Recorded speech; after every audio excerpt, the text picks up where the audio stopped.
सभी भाइयों बहनों माताओं एवं सभी दर्शकों को नववर्ष की ढेर शुभकामनाएं। सभी भाइयों को 2024 की पूर्व संध्या पे और 2025 के आगमन पर हम सभी को ढेर शुभकामनाएं देता हूं। उत्तर प्रदेश की प्रगति मूल अधिकार है। यदि इनमें सहयोग रहेगा अब तक हमारा नववर्ष का हसीन सपना सार्थक होगा। अब तक टीवी की नई पहल, जनप्रतिनिधि प्रशासन अधिकारी को आगे आओ, दलितों गरीबों को न्याय दिलाओ। तो बिल्कुल सही कहा कि उन प्रतिनिधियों को भी मैं धन्यवाद देना चाहता हूं और सभी भाइयों और बहनों को भी मैं कहना चाहता हूं कि जनता की अदालत में एक विशेष कार्यक्रम में भागीदारी सुनिश्चित कीजिए। और लगातार हमारे बीच में सभी पत्रकार साथी फोन कर रहे हैं, बता रहे हैं कि भाई अब तक टीवी न्यूज चैनल का एक बेहद मांग पर एक कार्यक्रम शुरू किया गया था। लोगों के अंदर एक उत्साह जन्मा और इस उत्साह में भारी भरकम लोग अपनी भागीदारी सुनिश्चित किया। मैं सभी दर्शकों को, सभी भाइयों को और सभी क्षेत्र की जनता जनार्दन को नववर्ष की हार्दिक शुभकामनाएं देता हूं, वंदन करता हूं, अभिनंदन करता हूं और मैं आशा ही नहीं बल्कि उम्मीद करता हूं कि आप लोग बढ़ चढ़ करके भाग लें, बढ़ चढ़ करके लोगों की एकता, अखंडता और भाईचारे को बनाए रखें। यही मैं आपसे निवेदन करता हूं। आप लोगों से निवेदन करता हूं कि हर व्यक्ति कंधे से कंधा मिला करके नववर्ष के पावन पर्व पर एक दूसरे के साथ मित्रता, दोस्ती, भाईचारे के साथ कार्य करें। तो बिल्कुल सही कहा और इसके लिए भाई हम आपको ढेर बधाई और शुभकामनाएं देता हूं। तो बिल्कुल सही कहा और हम सभी साथियों को ढेर शुभकामनाएं देते हुए आपको ढेर शुभकामनाएं देता हूं और मैं आशा करता हूं कि आप लोग बढ़ चढ़ करके भाग लेंगे और एकता, अखंडता और भाईचारा को बनाए रखें। तो हमारे साथ कौन है और कौन सज्जन कहना चाहता है, इन सब चीजों के साथ आप सभी को नववर्ष की ढेर शुभकामनाओं के साथ हम आपके बीच फिर रूबरू होंगे और बात करेंगे नववर्ष की ढेर शुभकामनाओं। तो दोस्तों हमारे बीच में तमाम साथी जो आज जुड़ रहे हैं, बात कर रहे हैं नववर्ष की बेला पर, मैं उनको बधाई देता हूं और सभी को ढेर शुभकामनाएं देता हूं और मैं उम्मीद करता हूं कि आप लोग इसी तरीके से कंधे से कंधा मिला करके कार्य करेंगे। तो आओ हम चलते हैं, आओ हम चलते हैं, कदम से कदम मिलाते हैं और इसी के लिए कहते हैं नववर्ष मंगलमय आते हैं। तो दोस्तों नववर्ष की ढेर शुभकामनाओं के साथ, तो दोस्तों नववर्ष के बेला पावन पर हम आप सभी को ढेर शुभकामनाएं देता हूं और मैं आशा नहीं बल्कि उम्मीद करता हूं कि नववर्ष की बेला पर आप अपने विचारों को जरूर रखेंगे और हमारे बीच में जो साथी लगातार विचार रखना चाहते हैं उन सभी को मैं ढेर शुभकामनाएं देता हूं। एक सज्जन ने लिखा है, नववर्ष तुम्हें मंगलमय हो, नित नई सफलताएं पाओ, यह वर्ष तुम्हें दे हर्ष, सदा उन्नत पद पर बढ़ते जाओ। जीवन का हर पल, जीवन का हर दिन हो बसंत, ना खुशियों का हो कभी अंत, चेहरा फूलों सा मुस्काए, जग में फैले तब इस सुगंध। नववर्ष तुम्हें मंगलमय हो, नई सफलताएं पाओ। तो दोस्तों इन कविताओं के साथ, इस वाक्यों के साथ, इन सूक्तियों के साथ मैं आप लोगों को ढेर शुभकामनाएं देता हूं। एक कवि महोदय जुड़ रहे हैं और कवि महोदय ने अपने गीत और के माध्यम से लोगों को रूबरू कराएंगे, बात कराएंगे। तो दोस्त आते हैं, देखते हैं, सुनते हैं उन्होंने क्या कहा। जरा हम उन कवियों को आपके बीच, मैंने सुना है आप मैं आपको ले चलूंगा। सुंदर है, मुझे लग रहा है जैसे मैं उस वाक्य को दोहराना चाहता हूं। मैं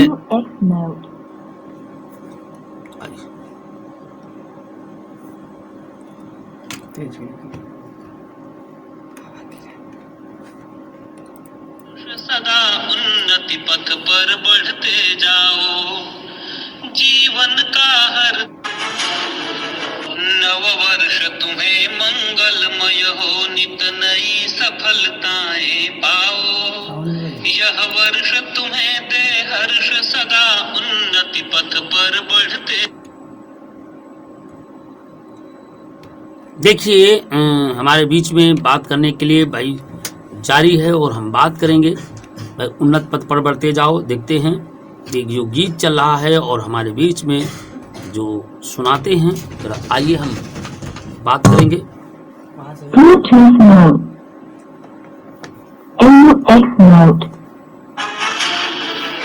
नव वर्ष तुम्हें मंगलमय हो, नित नई सफलताएं पाओ।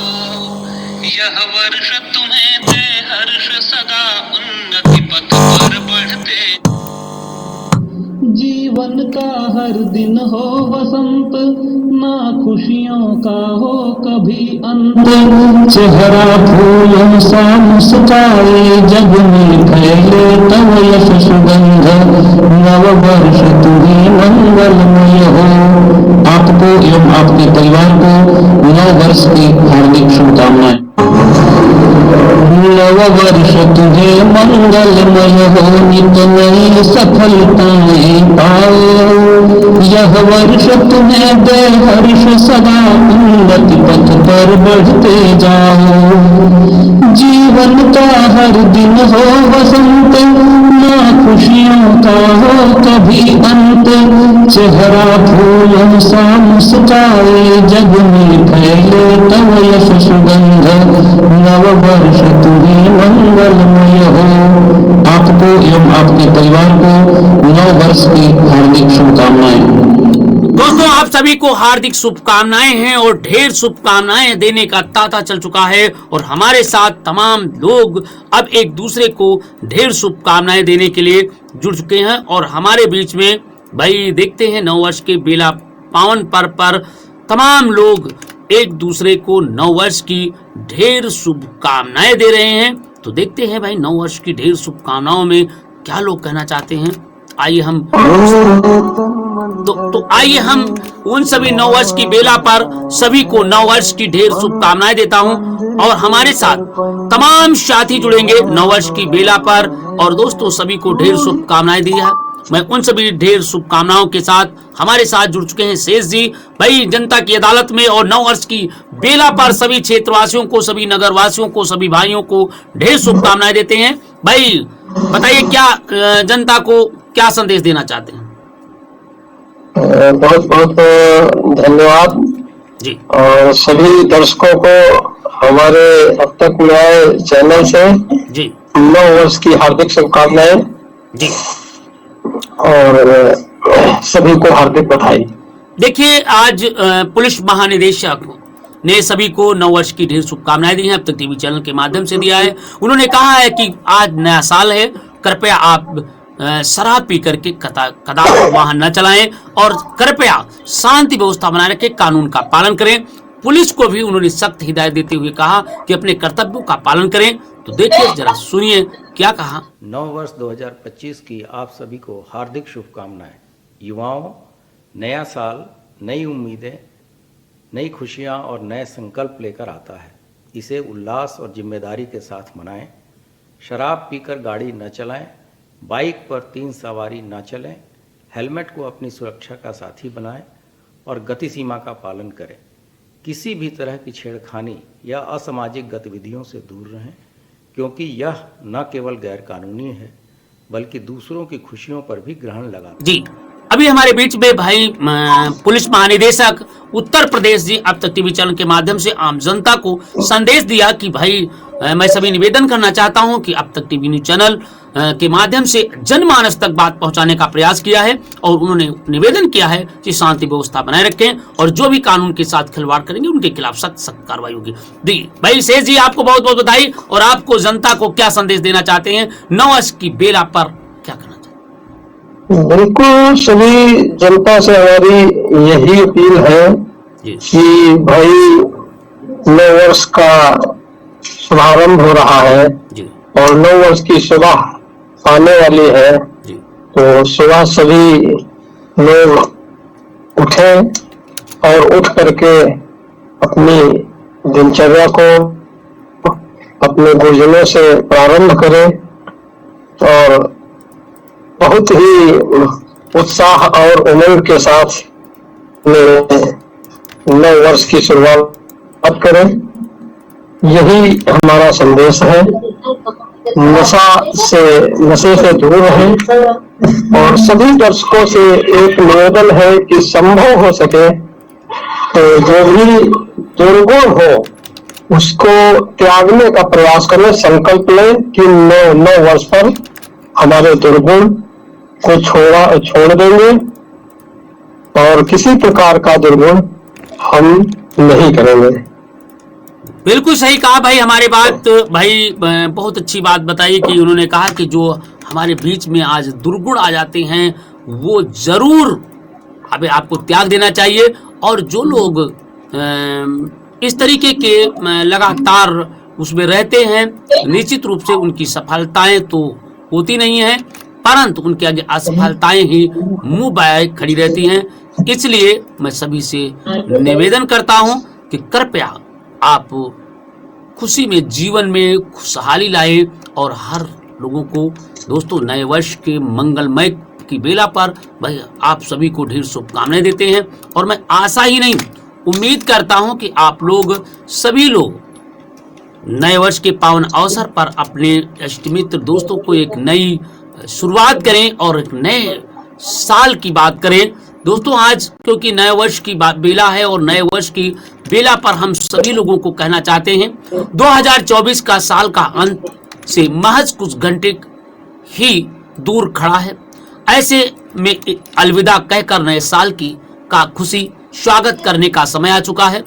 खट्टी मीठी यादों को अपने साथ लेकर आए 1 जनवरी को नववर्ष में प्रवेश करने वाला है। ऐसे में हमारी शुभकामनाएं हैं कि 2025 में आपके सभी सपनों को पूरा हो और आप खुशी तरक्की करें, साथ ही अपने माता पिता की खूब सेवा करें और खूब खुशी रहें। इसके अलावा नए साल के वेलकम के साथ अपनों को इन खुशियों को संदेश बिल्कुल देना ना भूलें। दोस्तों अच्छे लोगों को हम दिल में रखते हैं, अच्छे लोगों को हम दिल में रखते हैं, उनकी खुशियों के लिए दर्द सहते हैं। कोई हमसे पहले विश न कर दे आपको, कोई हमसे पहले विश न कर दे आपको, इसलिए सबसे पहले मैं हैप्पी न्यू ईयर आपको और आपके परिवार के लिए कहते हैं। तो भाई बहुत बहुत धन्यवाद और सभी को ढेर शुभकामनाएं और हमारे साथ जो भी दर्शक हैं सुन रहे हैं और नववर्ष की बेला पर आप लोगों को ढेर शुभकामनाएं जी। और भी कुछ कहना चाहते हैं भाई शेष जी? नए वर्ष की बेला पर आज की जनता की अदालत में हमने नववर्ष का विशेष कार्यक्रम को शुभारंभ किया है कि नववर्ष तुम्हें मंगलमय हो, नित नई सफलताएं पाओ।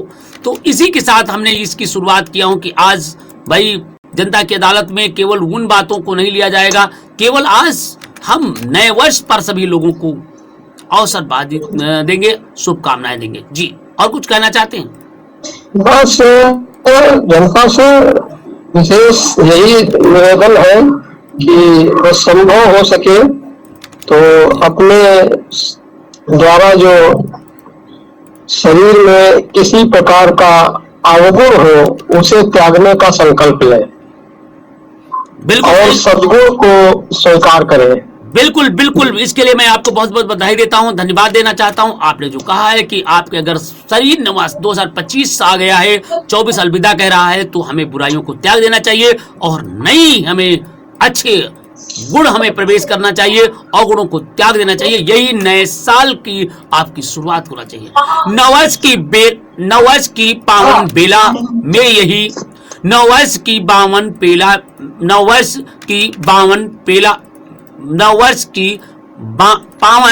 बेला में यही शुभ संदेश हर दिन आपके जीवन में लाए खुशियां विशेष। नववर्ष की शुभकामनाएं, नववर्ष की हार्दिक शुभकामनाएं 2025। भाई एक सज्जन ने बड़ी बात लिखी है कि नववर्ष की थोड़ा लिखावट सही नहीं है, इसलिए नहीं थोड़ा समझ में आ रहा है। नववर्ष की पावन बेला में यही शुभ संदेश हर दिन आपके परिवार में जीवन में लाए खुशियां विशेष। नववर्ष की शुभकामनाएं, नववर्ष की हार्दिक शुभकामनाएं 2025 की ढेर शुभकामनाओं के साथ। भाई शेष जी आपको बहुत बहुत बधाई हो। और दोस्तों और भी बात कही है, नए साल में नई उम्मीदें, नए साल में नई उम्मीदें और नए अवसर आए। भगवान आपके जीवन में हर कदम पर खुशियों से रोशन करे। नए साल का स्वागत पूरी उम्मीद और जोश के साथ करें। नववर्ष की हार्दिक शुभकामनाएं हो, नववर्ष की हार्दिक शुभकामनाएं। तो दोस्तों बड़ी बढ़िया बात कही कि नववर्ष की ढेर शुभकामनाएं दिया है। और एक बात और कही है, पुराना साल सबसे हो रहा है दूर। पुराना साल सबसे हो रहा है दूर, क्या करें यही कुदरत का है दस्तूर। बीती यादें सोचकर उदास न हो तुम, बीती बातें याद कर उदास न हो तुम। कीजिए खुशियों के साथ नए साल को मंजूर। नववर्ष की हार्दिक शुभकामनाएं, हार्दिक शुभकामनाएं, आपको ढेर शुभकामनाएं। तो दोस्तों बिल्कुल सही कहा, और हमारे साथ बहुत से साथी जुड़ेंगे, सभी को मैं ढेर शुभकामनाएं देता हूं नववर्ष की मंगल बेला पर। और हमारे साथ भाई जुड़ने वालों की देखते हैं कौन जुड़ रहा है। और नए वर्ष पर सभी लोग दोस्तों गुनगुनाइए और नए वर्ष की ढेर शुभकामनाएं दीजिए अपने मित्रों को, दोस्तों को और सभी को। नववर्ष की बेला पर नए साल की खुशियों में उन्हें स्वागत कीजिए। अलविदा कह रहा है और नए वर्ष की ढेर शुभकामनाएं दीजिए अपने मित्रों को, दोस्तों को, सभी को। दोस्तों बिल्कुल 2025 की ढेर शुभकामनाओं के साथ। तो आइए नए साल के पावन पर्व पर हम सभी को गले लगाएं और ढेर शुभकामनाएं दें। नववर्ष आपके लिए और आपके परिवार के लिए, दोस्तों के लिए, मित्रों के लिए, सभी के लिए नए साल की एक नया उमंग, नया शुरुआत और नया जोश होना चाहिए। और इसी के साथ हम सभी को जरा हम उन सभी साथियों को नववर्ष की बेला पर हम सभी को हार्दिक शुभकामनाएं देता हूं। जरा एक सज्जन ने लिखा है, नए साल एक ऐसा अवसर होता है, नया साल एक ऐसा अवसर होता है जब हम अपने प्रियजनों और दोस्तों के साथ खुशियां बांटते हैं और भविष्य के लिए आशाओं और विश्वास से भरे होते हैं। इस अवसर पर हम अपनी भावनाओं को व्यक्त करने के लिए अलग अलग तरीके से लोगों को हम संदेश भेजते हैं। नए साल के मौके पर आप अपने दोस्तों को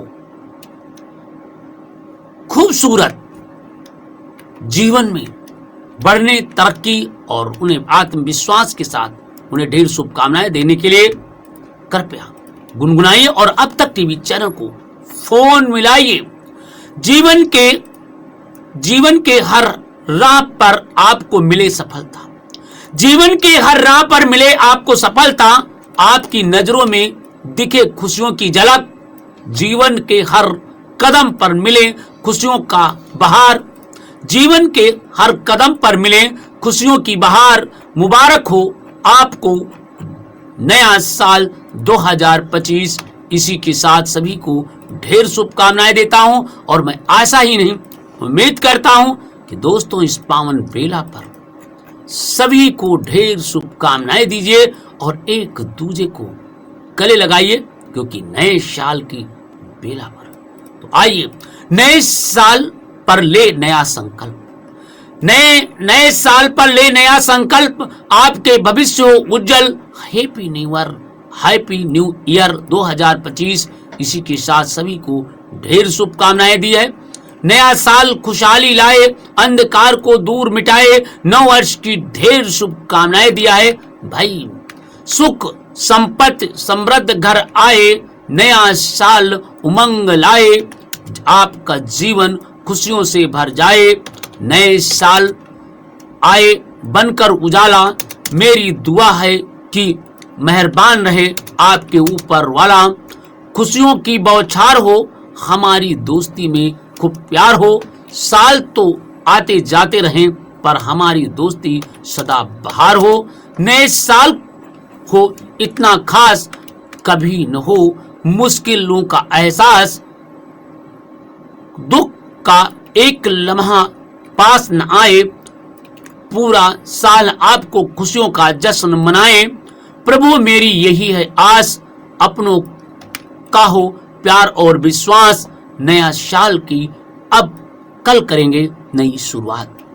तो बिल्कुल दोस्तों कहा, इसके लिए मैं सभी को ढेर शुभकामनाएं देता हूं नए वर्ष के मंगल बेला पर, और उन सभी साथियों को ढेर शुभकामनाएं देना चाहता हूं जो सभी लोग कहना चाहते हैं, जो सभी लोग एक दूसरे को गले लगाना चाहते हैं और एक दूसरे के साथ लगातार बातों के बाद में हम बात बनाना चाहते, बात के साथ रहना चाहते हैं। तो आज की जनता की अदालत में हम आपको रूबरू कराएंगे भाई। हमारे साथ देखते हैं कौन जुड़ रहा है भाई।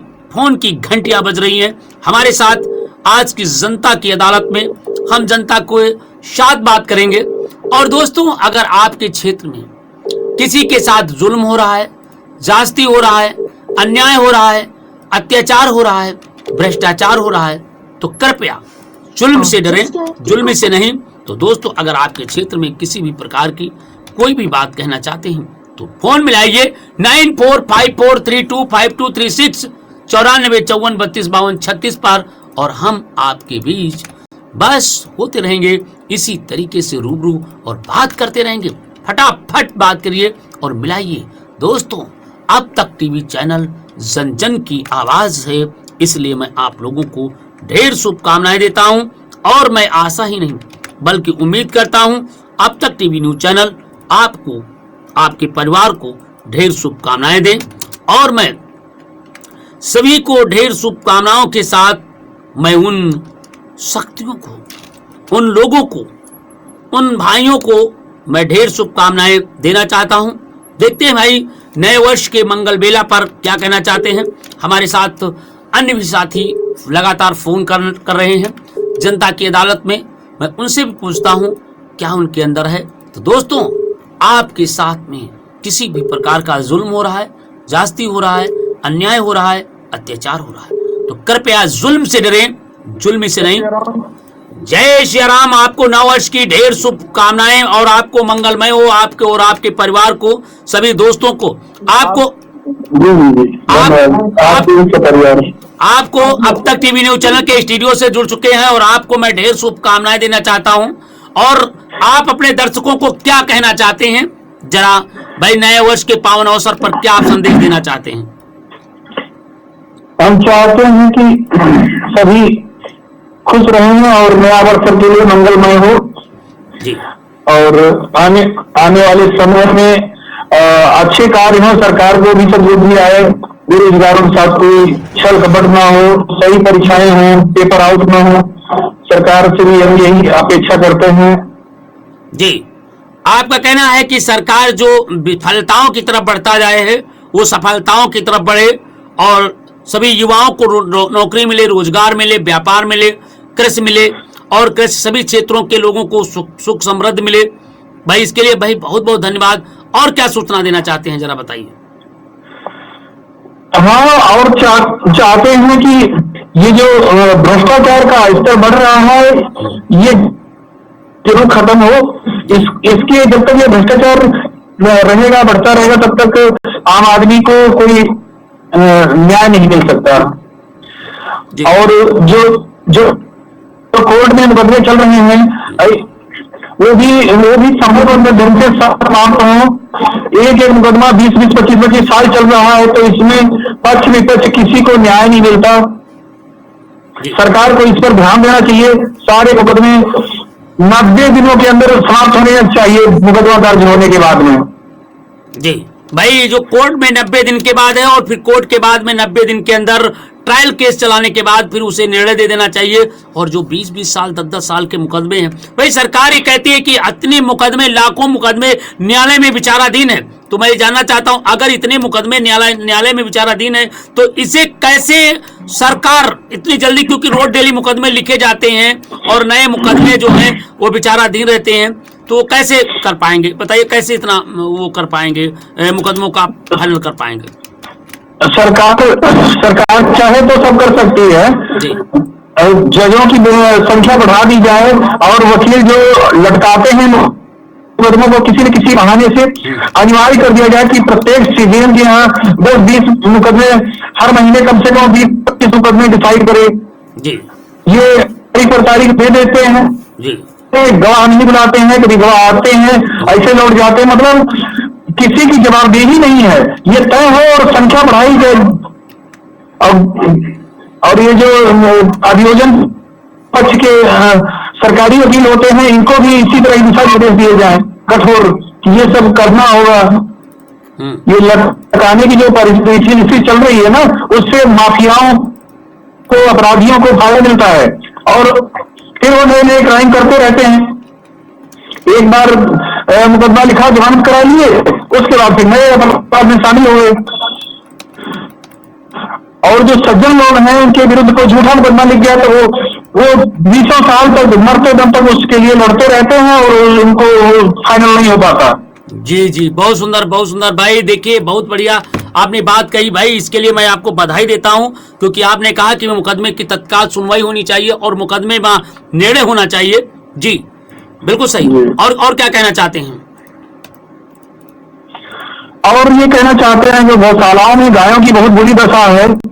माननीय योगी जी से अनुरोध है और जो अन्य मुख्यमंत्री हैं वो सबसे ये कहना चाहते हैं कि वहां पर चरने की व्यवस्था करी जाए, चारागाह छोड़े जाएं, चारागाहों पर अवैध कब्जे हैं वो हटाए जाएं, नवीन प्रति और प्राचीन प्रति जो जमीनों पर अवैध कब्जे हैं उनको चारागाह घोषित करके और वो चरने के लिए छोड़ दिया जाए।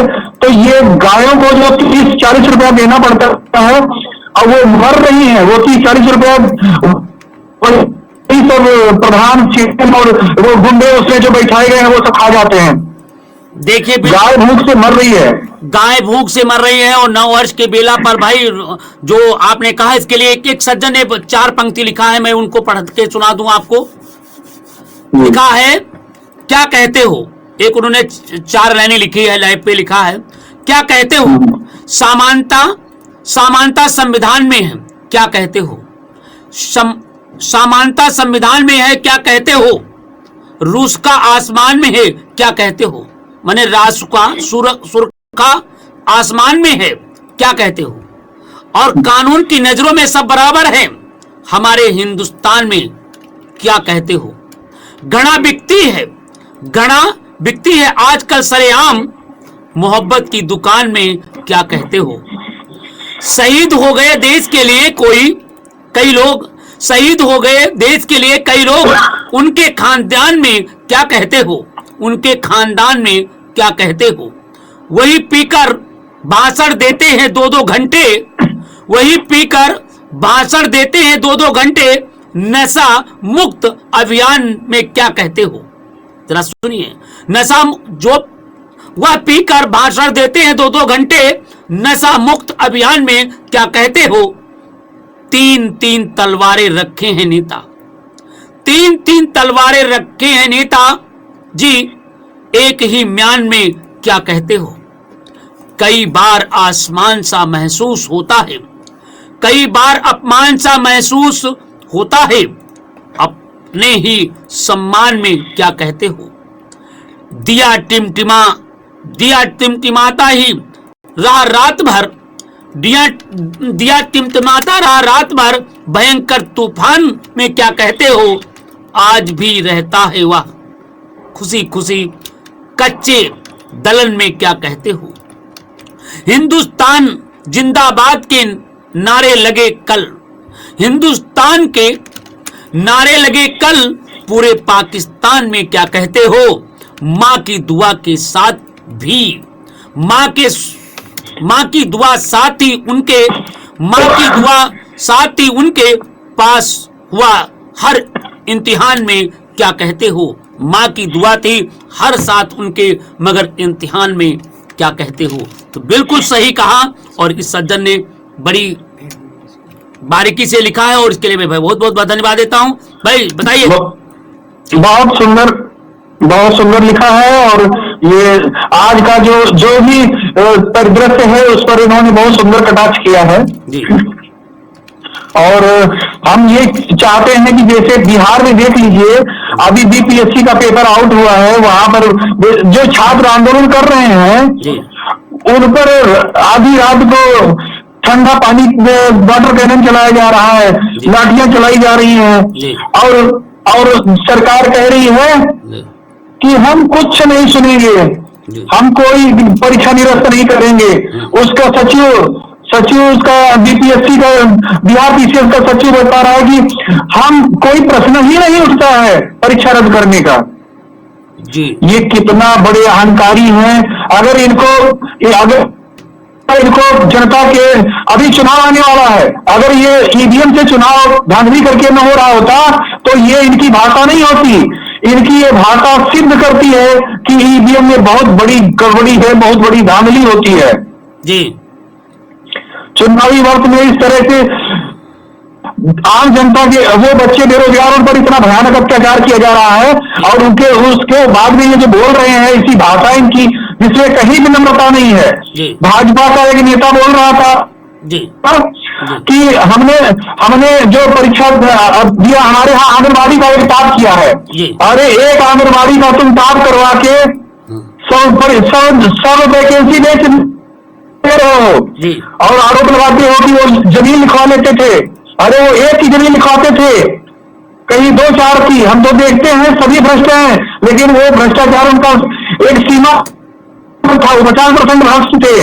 आप तो पूरा एक वैकेंसी बेच देते हो, केवल एक आंगनबाड़ी वाले को देते हो और 999 ऐसे बेच देते हो। तो इस भ्रष्टाचार के आकांड पे डूबी हुई भारतीय जनता पार्टी की सरकार में गाय भी मर रही है और लोगों पर जो आरोप हैं ये क्या बिल्कुल सही हैं या गलत हैं, क्या कहना चाहते हैं। लगातार लोग जो कमेंट कर रहे हैं इस पर क्या कहना चाहते हैं। आप देखिए ये जो अभी उत्तर प्रदेश की कुछ घटनाएं हैं। 2020 में परीक्षा हुई थी विधान परिषद में आरओ की। उस परीक्षा में इतनी धांधली हुई थी कि कुछ लड़के हाई कोर्ट गए तो हाई कोर्ट ने उसको बहुत बड़ा घोटाला माना और उसको सीबीआई जांच का आदेश दे दिया। अब यहाँ उसमें ये हुआ कि 187 वैकेंसी थी मात्र, जिसमें 38 केवल वही सचिवालय के अधिकारियों की बेटे बेटियां और जो परीक्षा एजेंसी जिसको ठेका दिया गया था उसकी पत्नी और नेता विपक्ष के भी 2-4 लोगों को इसी तरह भर्ती कर दिया गया। कई बच्चे हमें बताए थे उसी समय कि जो पेपर हो रहा था तो बच्चे शादी आंसर शीट जमा कर रहे थे सेंटरों पर। जब विरोध किया गया तो वो बोले कि भाई आप लोग भी शादी जमा कर देते, हम क्या कर सकते हैं इसमें, या जाओ थाने में मुकदमा लिखवा दो जाके। अब जो बच्चा बेचारा 200-400 किलोमीटर से वहां परीक्षा देने गया है वो वहां थाने में जाके आंदोलन करेगा कि उसको ट्रेन पकड़ के घर जाना है, शाम खाएगा क्या। जी जी जी जी। और उसके बाद उनसे उजागर हुआ हाई कोर्ट के कि ये परीक्षा वास्तव बड़ी धांधलीपूर्ण हुई है तो उस परीक्षा को सीबीआई जांच का आदेश कर दिया। लेकिन कहीं न कहीं सरकार के पक्ष से ही जांच को अटकाने के लिए सुप्रीम कोर्ट में अपील कर दी गई। जी जी। 2021 में दरोगा भर्ती परीक्षा हुई। अब वो उसको आप देख लीजिए कि किस तरह से आज भी वो वीडियो सब यूट्यूब पर और पड़े हैं। आंदोलन बच्चे कर रहे थे 10,000 वैकेंसी थी, 9,534 वैकेंसी थी। जी और उस वैकेंसी में बच्चे जो परीक्षा दिए, कोरोना काल चल रहा था, जी, ठीक है, जी। इतना ज्यादा वैकेंसी थी तो मेरिट बहुत कम जानी चाहिए थी। जी मेरिट उसकी कटार जो होनी चाहिए थी वो 216 होनी चाहिए थी। जी अखिलेश यादव जी के समय में एक परीक्षा हुई थी तो उसकी कटार 2016 में गई थी, जबकि वो वैकेंसी मात्र 3307 थी जी और उसकी कटार 252 रही जी थी। जी लेकिन इनके समय में पढ़ाई लिखाई 254 थी, कोरोना लॉकडाउन चल रहा था। जी लेकिन नकल करके और परीक्षा सेंटरों पर और ये जो एजेंसी उसको ठेका दिया गया, वो एजेंसी पर मध्य प्रदेश हाई कोर्ट ने 3.5 करोड़ का जुर्माना लगाया था। जी 6 राज्यों में वो पहले से बैन थी, तो उसको इन्होंने ठेका देकर के बच्चों का भविष्य चौपट कर दिया। आप देखिए कि वो बेचारे सर बच्चे 10,000 जो भर्ती हुए उनमें वो सब नकल ही भर्ती हुए हैं। सामान्यतः ये होता है कि वैकेंसी जितनी होती है साक्षात्कार के लिए, बीडी पीएचडी के लिए उसका 2.5 गुना बुलाया जाता है। जी जी लेकिन ये 2.5 गुना बुलाने के चक्कर में इनके जो बच्चे थे वो सब नकलची ही पहुंच रहे थे। वो सब जो पूरा सब नकलची थे, जिनको अपना नाम लिखना नहीं आता, वही सब 2.5 गुना में हो रहे थे। तो इन्होंने और मेरी डाउन करके 4 गुना पीएचडी ये बुलाया, तो उस 4 गुना में कुछ थोड़े लड़के पहुंच गए, जी पास हो गए थोड़े से, उसमें 1000-2000 और बाकी सब वही नकलची थे। 36,000 इन्होंने पास किए, जिसमें 1000-2000 और मेहनत वाले पहुंचे। उस 36,000 में जो वो बेचारे दौड़ और अपना डॉक्यूमेंट जांच करवा पाए, उसके बाद फिर बाहर हो गए, क्योंकि वो तो मेहनत करके गए थे ना। वो तो नकल करने वाले जिनको अपना नाम लिखना नहीं आता, वो लोग 5 मिनट में 10 मिनट में 150 क्वेश्चन हल कर दिए। मतलब इतना भयानक भ्रष्टाचार आज तक कभी किसी देश में नहीं हुआ होगा। अपने भारत की बात ही छोड़ दो, और आज तक उस पर कुछ नहीं हुआ। वो सब दरोगा बन गए, जिनको आज भी वो क्या जांच करेंगे, क्या विवेचना करेंगे। उसमें कई तो जेल जा चुके हैं पैसा लेते हुए। क्या 40-40 लाख रुपया दिया है तो उसको वसूली की इनकी चिंता है। ब्याज बन दिया है, कोई अपना खेत बेच दिया है, कोई घर गिरवी रख दिया है। अगर इसकी जांच करा ली जाए कि उनके खाते से कितना पैसा इधर उधर ट्रांसफर हुआ है उस समय, तो ये सब एकदम दूध पानी उसी से हो जाएगा। जी, तो बिल्कुल सही आपने भ्रष्टाचार पर बहुत आपने गहराई से डाला है। मैं जानना चाह रहा हूं कि आपने जो आरोप लगाया है, कहीं पर आपके कोई व्यक्ति ऐसा है जो पैसा दे करके आपकी नजरों में इस तरीके काम किया है, या वो बता रहा है, कोई है आपकी नजरों में इस तरीके के जो आप आरोप लगा रहे हैं? इतने प्रमाण हैं हमारी नजरों में। आप देख लीजिए, जो लड़का 1 महीना पहले परीक्षा दिया है हाई स्कूल स्तर की एसएससी यूपीएसएससी की, उसमें उसके मात्र 18 नंबर हैं। और उसके बाद वो 1 महीने बाद परीक्षा होती है स्नातक स्तर की दरोगा की, उसमें वो 158 क्वेश्चन सही कर देता है कुछ ही मिनट में। ये सब छोटे मोटे प्रमाण नहीं है, ये सब ठोस प्रमाण हैं। और प्रमाण बताते हैं आपको। ये जो परीक्षा डीवी पीएचडी में जो अधिकारी, जो आप पुलिस के अधिकारी जांच कर रहे थे, जो रुके थे, जो देख रहे थे कि इनका कैंडिडेट रिस्पॉन्स लॉग जो है वो गड़बड़ है, पूरा घंटा बैठा रहा है बच्चा और 5 मिनट में उसने 150 क्वेश्चन कर दिए। तो जो 150 क्वेश्चन किए थे उनसे उन्होंने पूछा कि भाई तुम कितने ब्रिलियंट हो, तो पता चला कि वो अपना नाम तक नहीं लिख पाता है। इस आधार पे उनको गिरफ्तारी हुई, उनको जेल भेजा गया। अब जब इतने ये सब प्रमाण नहीं है तो जेल कैसे गए? अरे अली जावेद है 14 मई का दैनिक 14 मई 2022 का, इसमें पूरा वो छापा है और उसमें लिखा है कि जो ये परीक्षा के जो केंद्र थे, उन केंद्र के मालिकों ने कई आईटी कंपनियों के साथ हाथ मार करके जी जो परीक्षा हाल का जो मुख्य कंप्यूटर था, उस कंप्यूटर को उन्होंने एक पासवर्ड के जरिए रिमोट एक्सेस पर लेकर के उससे नकल करवाई। पूरा बच्चे स्कूल के बाहर वहां लैपटॉप में परीक्षा देते ही पकड़े गए। जी ये कोई छोटे आरोप नहीं है, इसमें तो जांच होनी चाहिए। इसमें जांच होगी तो बहुत बड़े बड़े लोग चले जाएंगे जेल में जिन्होंने पैसा नकारा है। जी बिल्कुल सही कहा आपने। लेकिन आखिर ये हो रहा है कि माननीय योगी जी जैसे संघ के राज्य में भी इसकी कोई जांच नहीं हुई और सब ये धांधली सब पचा ली गई। कुछ नहीं, सब वो ट्रेनिंग करके दरोगा बन गए जिनको अपना नाम लिखना नहीं आता। अरे कई आईपीएस अधिकारियों का स्टेटमेंट है, उनकी बाइटें हैं कि ये एबीसीडी नहीं लिख पाते, 1.5 क्वेश्चन हल कर दिए, पूरा पेपर टार कर दिए। जी जब डीबी पीएचडी में जिनके हाईएस्ट नंबर थे वो सब परीक्षा छोड़ दिए, जब लगा कि जेल जा रहे हैं। जब 100-150 बच्चे जेल में दिए गए तो 6-7 हजार टॉपर गायब हो गए, परीक्षा मेरे नहीं आए थे, पेपर चेक कराने नहीं आए। तो ये सब ठोस प्रमाण है। आप कह रहे थे कि क्या कोई पैसा देते? हेलो हेलो, आवाज नहीं जा रही है। हाँ बोलिए बोलिए बोलिए बोलिए बोलिए बोलिए, बताइए। हेलो। हाँ जी जी आवाज आ रही है, हाँ जी बोलिए।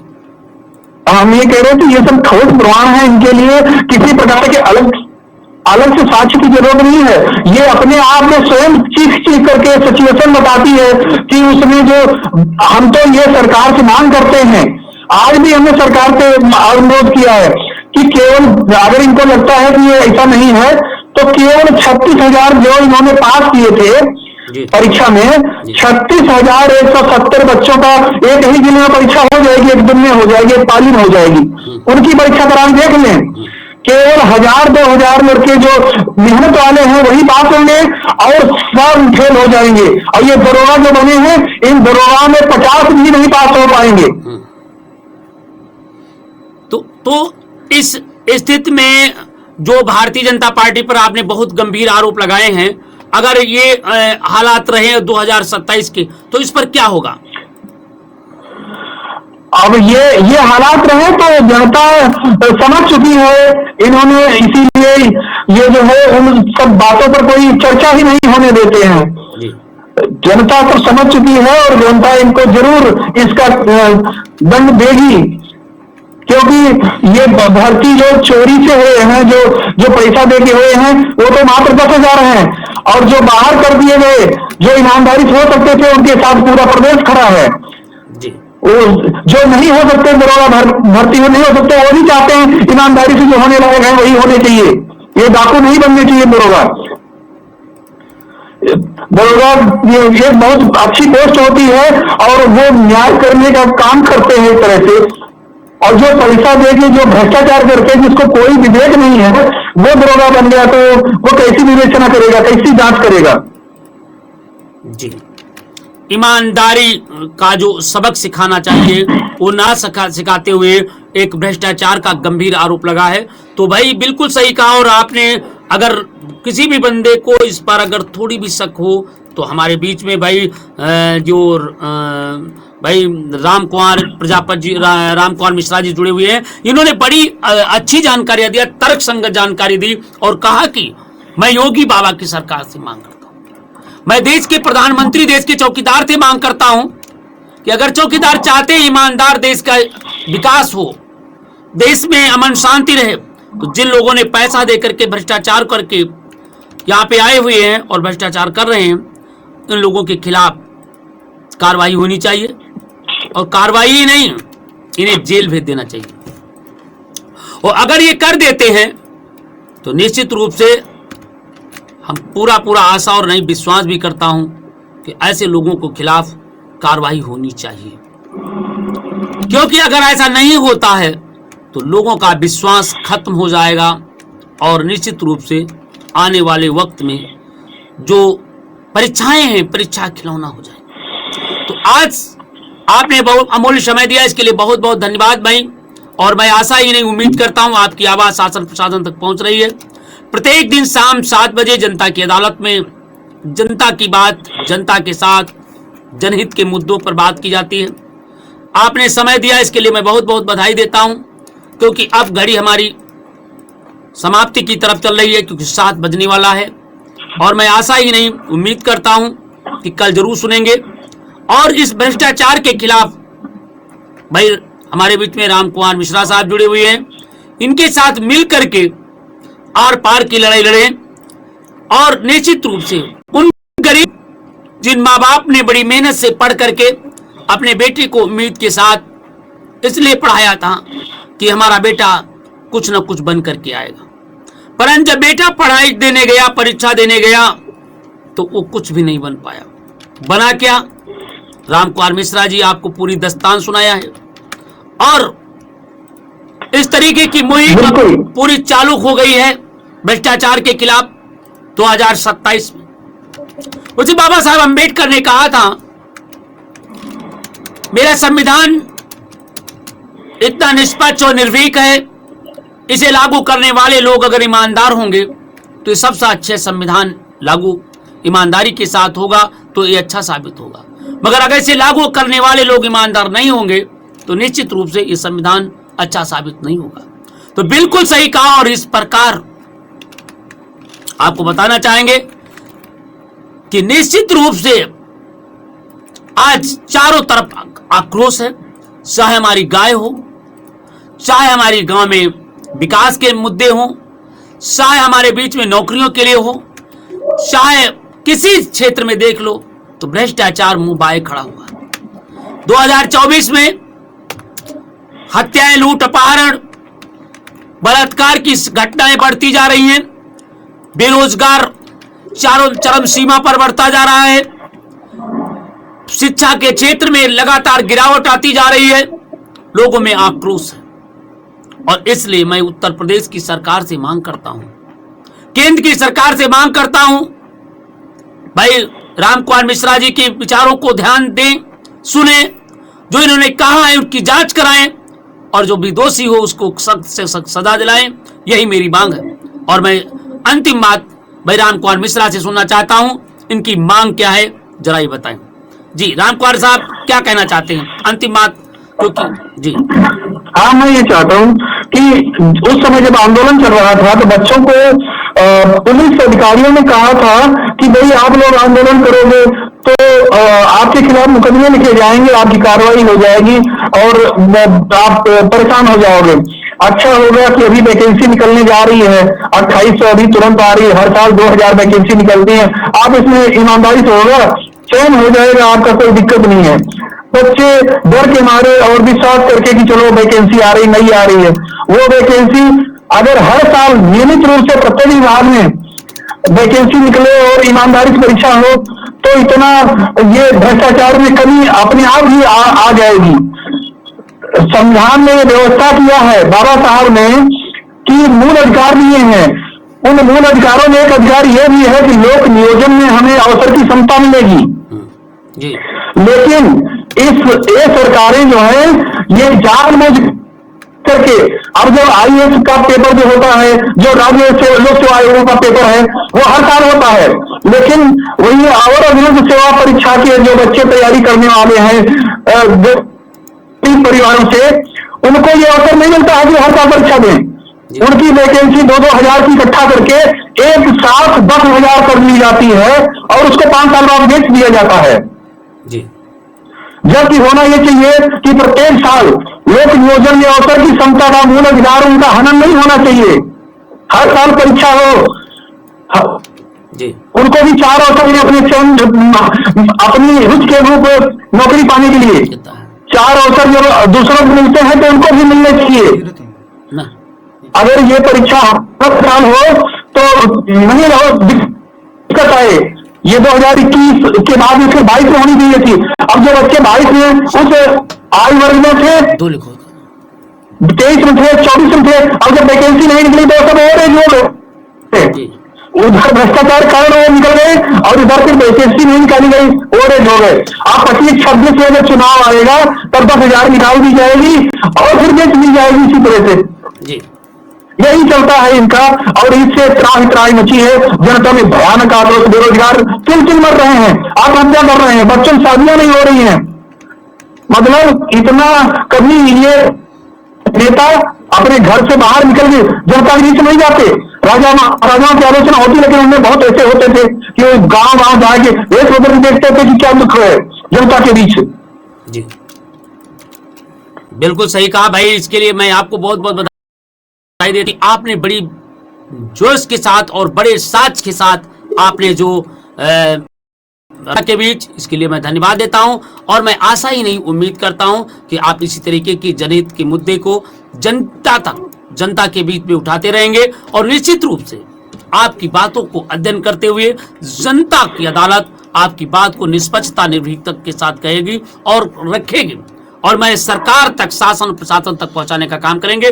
भाई रामकुमार जी, आपने जानकारी दिया, इसके लिए बहुत बहुत धन्यवाद। और क्योंकि अब बज गया है 8:02, क्योंकि ये प्रत्येक दिन शाम 7 बजे से रात 8 बजे तक जनता की अदालत पेश होती है, और इस जनता की अदालत में हाथ रखने के लिए फोन कीजिए 9454325236 7905562393 पर, और बात करते रहिए, भ्रष्टाचार के खिलाफ संग लड़ते रहिए।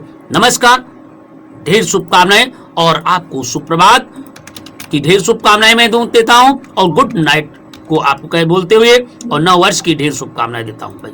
बहुत बहुत धन्यवाद।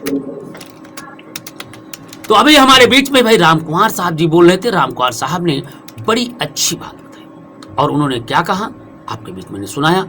और देखिए भाई, जो उत्तर प्रदेश की पुलिस महानिदेशक, नव वर्ष 2025 की आप सभी को हार्दिक शुभकामनाएं। युवाओं, नया साल नई उम्मीदें, नई खुशियां और नए संकल्प लेकर आता है। इसे उल्लास और जिम्मेदारी के साथ मनाएं। शराब पीकर गाड़ी न चलाएं, बाइक पर 3 सवारी न चलें, हेलमेट को अपनी सुरक्षा का साथी बनाएं और गति सीमा का पालन करें। किसी भी तरह की छेड़खानी या असामाजिक गतिविधियों से दूर रहें, क्योंकि यह न केवल गैरकानूनी है बल्कि दूसरों की खुशियों पर भी ग्रहण लगाता है। याद रखें, सभी की सुरक्षा और कानून व्यवस्था कायम रखना पुलिस की सर्वोच्च प्राथमिकता है। नियमों का पालन न करने पर सख्त कानूनी कार्रवाई की जाएगी। आइए मिलकर यह सुनिश्चित करें कि यह नव वर्ष खुशियों के साथ साथ सुरक्षित भी हो। आप सभी को एक सुरक्षित, स्वस्थ और सुखद नव वर्ष की शुभकामनाएं। जय हिंद। नव वर्ष 2025 की आप सभी को हार्दिक शुभकामनाएं। युवाओं, नया साल नई उम्मीदें, नई खुशियां और नए संकल्प लेकर आता है। इसे उल्लास और जिम्मेदारी के साथ मनाएं। शराब पीकर गाड़ी न चलाएं, बाइक पर 3 सवारी न चलें, हेलमेट को अपनी सुरक्षा का साथी बनाएं और गति सीमा का पालन करें। किसी भी तरह की छेड़खानी या असामाजिक गतिविधियों से दूर रहें, क्योंकि यह न केवल गैरकानूनी है बल्कि दूसरों की खुशियों पर भी ग्रहण लगाता है। याद